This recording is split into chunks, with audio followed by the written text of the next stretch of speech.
Definisi sosialisme. Sosialisme merupakan satu falsafah politik dan ia juga menjadi satu penggerak perubahan sosial. Ideologi sosialisme menggabungkan aspek sosial, politik dan ekonomi. Pejuang sosialisme ini menentang corak serta amalan kapitalisme.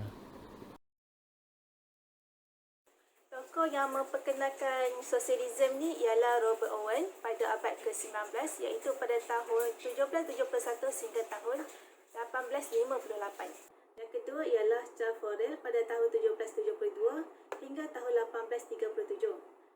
Yang ketiga ialah Karl Marx pada tahun 1818 hingga 1883. Dan akhir sekali ialah Friedrich Engels pada tahun 1820 hingga 1895. Ciri-ciri sosialisme. Pertama sekali ialah menekankan hubungan antara individu, masyarakat dan juga negara. Kedua, kepentingan semua lapisan masyarakat diambil kira. Ketiga, tiada perbezaan dari segi kelas dan tiada golongan yang miskin atau kaya seperti kesamaan layanan. Seterusnya, corak pemerintahan perlu kuat dan berautoriti benar di pusat yang akan memastikan peagihan kekayaan dapat dilakukan dengan baik dan juga berkesan. Seterusnya, segala kemudahan dan perkhidmatan diagihkan oleh negara supaya dapat mengurangkan jurang perbezaan antara golongan. Akhir sekali, menginginkan pembubaran sistem milik persendirian, menginginkan satu sistem ekonomi dan sosial yang akan dimiliki bersama oleh semua masyarakat. Ciri-ciri yang disokong kumpulan penyokong. Yang pertama adalah terdapat 4 ciri-ciri kumpulan penyokong iaitu golongan beragama, golongan pekerja bawahan, golongan kaki tangan penjawat awam dan Parti Sosialis Malaysia. Yang pertama, golongan beragama. Segala kemudahan dan perkhidmatan diagihkan oleh negara supaya dapat mengurangkan jurang perbezaan antara golongan. Mereka percaya bahawa kekayaan yang dimiliki perlu diagihkan kepada orang-orang yang berkeperluan. Yang kedua, golongan pekerja bawahan. Corak pemerintahan perlu kuat dan berautoriti penuh di pusat yang akan memastikan pengagihan kekayaan dapat dilakukan dengan baik dan berkesan. Corak susunan ekonomi yang sedia ada dalam proses ekonomi serta kekuasaan oleh golongan pengusaha perlu disusun semula.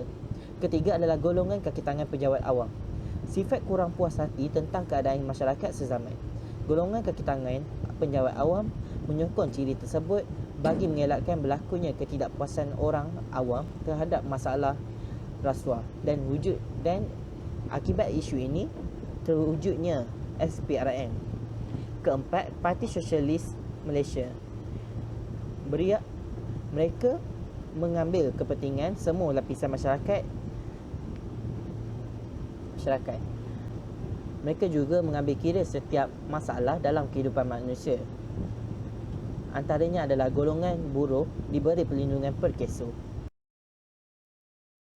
Ciri-ciri yang ditolak kumpulan penentang. Yang pertama adalah terdapat 3 yang ditolak kumpulan penentang. Yang pertama adalah Tun Dr. Mahathir. Kedua adalah Presiden Pemaju Hartanah dan Perumahan Malaysia dan pengikutnya. Ketiga adalah golongan sosialisme liberal. Yang pertama, Tun Dr. Mahathir. Ciri sosialisme yang ditolak oleh Tun Dr. Mahathir ialah golongan sosialis ini bersifat pro-rakyat atau memberi kepada rakyat. Beliau telah memperkenalkan sistem kapitalis neoliberal kerana sistem ini bermatlamatkan kepada keuntungan. Sistem kapitalis ini tidak perlu dikecam kerana beliau telah mengatakan bahawa sistem ini juga yang telah membawa kepada kekayaan negara ini sebelum ini. Yang kedua, Presiden Pemaju Hartanah dan Perumahan Malaysia dan pengikutnya. Ciri sosialisme yang ditolak oleh Pemaju Hartanah dan Perumahan Malaysia ialah campur tangan kerajaan dalam mengawal harga perumahan. Mereka hanya menginginkan pasaran bebas sahaja dalam menentukan harga barangan iaitu harga dan kuantiti barangan atau perkhidmatan ditentukan oleh penjual dan pembeli sahaja tanpa melibatkan pihak ketiga. Sekiranya harga perumahan dikawal menyebabkan rakyat biasa mampu membeli perumahan tersebut. Ketiga adalah golongan sosialisme liberal. Golongan ini menolak idea kepemilikan negara dan penguasaan ekonomi. Golongan ini menegaskan bahawa kebebasan dan keadilan masyarakat dapat dicapai dengan penghapusan authoritarian kerana seseorang individu itu bebas menjalani kehidupan sehariannya. Kehidupan yang dipilih mestilah tidak mendatangkan kezaliman dan kekerasan terhadap individu lain. Kumpulan penyokong atau yang terpengaruh dengan aliran pemikiran falsafah dari segi perkembangan ilmu.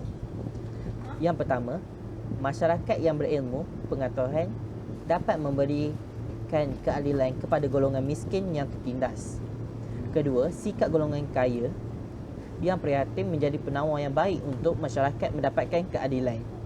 Rakyat marhen yang berpendidikan tinggi dapat melontarkan ketidakpuasan hati dalam media sosial. Yang keempat, golongan masyarakat yang melanggar kesalahan dan undang-undang akan dikenakan hukuman jika disabitkan kesalahan. Antara bidang-bidang yang berkait dengan bidang ini adalah bidang bidang sosial. Hal ini kerana kerajaan sosialis berupaya menghalang individu-individu daripada mengumpulkan kekayaan yang melampaui batasan hak umum masyarakat. Isu semasa yang dipilih adalah perbezaan keadilan undang-undang antara golongan artis, kayangan, VIP dengan rakyat marhen. Isu ini berkait dengan ciri-ciri aliran pemikiran falsafah. Yang pertama, isu ini menekankan hubungan antara individu iaitu golongan VIP, artis dan kayangan yang melanggar undang-undang. Rakyat marhen yang tidak berpuas hati dan pihak kerajaan yang kurang memandang serius berkenaan isu ini. Yang kedua, keputusan yang dilakukan oleh pemimpin tidak melihat kepada kepentingan rakyat semata-mata. Yang ketiga ialah penyalahgunaan kuasa elit-elit politik dalam menguruskan hal ehwal ekonomi dan tadbir urus negara. Yang keempat, undang-undang yang dijalankan tidak mementingkan kepentingan semua lapisan masyarakat. Yang kelima, keputusan yang dilakukan oleh pemimpin tidak melihat kepada kepentingan rakyat tetapi lebih kepada kuasa individu sahaja.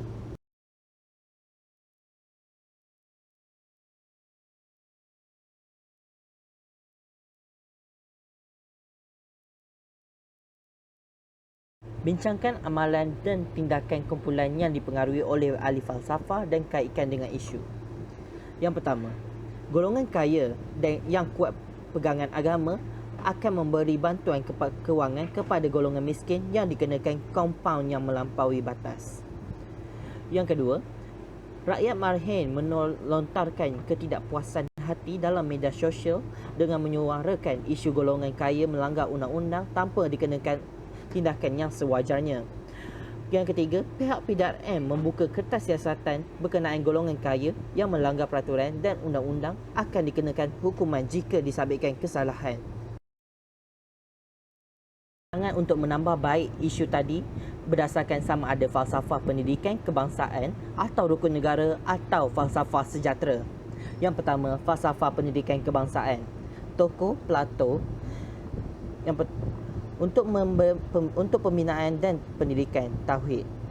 Pembinaan kepribadian diamalkan agar masyarakat menjadi aman dan sejahtera, iaitu sikap yang menyiapkan diri bagi kehidupan dunia dan akhirat. Cadangan yang harus dibuat ialah para pendidik perlu memberi penekanan dan dalam membentuk kepribadian pelajar. Contohnya adalah guru merupakan peranan penting dan memberi kesan besar dalam perkembangan akal, personaliti dan adab. Yang kedua adalah falsafah rukun negara. Tokohnya adalah Profesor Emeritus Tan Sri Datuk Dr. Khoo Kee. Kedaulatan undang-undang. Dengan adanya undang-undang ini akan dapat menjamin keamanan, kestabilan, kemakmuran dan kedaulatan negara. Adanya undang-undang sistem pemerintahan dapat berjalan dengan licin dan lancar dan teratur. Cadangan yang perlu dilakukan ialah kerajaan dan pihak berkuasa perlu menegaskan tentang prinsip kedaulatan undang-undang kepada masyarakat. Contohnya adalah memastikan semua rakyat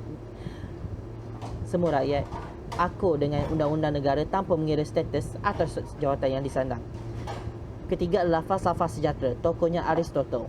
Untuk memberi kesedaran kepada masyarakat, haruslah memberitahu bahawa isu global kolonisasikan negara kita dalam pelbagai cara, bukan hanya jasmani tetapi termasuk kolonisasi rohani, emosi dan intelek. Cadangan yang harus dilakukan ialah mengaplikasikan kepribadian bermoral dalam peraturan bermasyarakat, iaitu cenderung untuk mematuhi segala peraturan dalam kehidupan bermasyarakat. Setiap tindakan mempunyai had dan tidak boleh melakukan sesuatu perkara dengan bebas.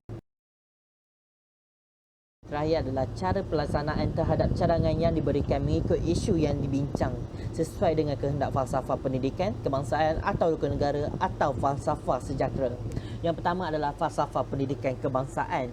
Pelaksanaan kurikulum di luar bilik darjah, pelibatan pelajar dalam aktiviti yang diadakan haruslah diwajibkan bagi setiap pelajar untuk menyertai.